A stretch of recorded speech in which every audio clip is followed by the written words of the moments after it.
Hello everyone, how are you doing? This is MD Tech here with another quick tutorial. In today's tutorial, I'm going to show you guys how to set an alarm to go off on your Samsung Galaxy smartphone.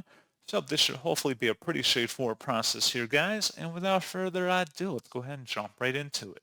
So all you have to do is swipe up on your home screen, and then you want to select the clock app. And now that we're on here, you want to go and select the item that says under alarm, select the little plus icon. And then you can drag the little scroll bar here depending on what you want the timer to be adjusted to, and then AM or PM. Select OK to save it, and then you can see that you can adjust what days of the week you want it to go off as well, just by selecting inside the circle there, and you can change or customize it again by going back into here.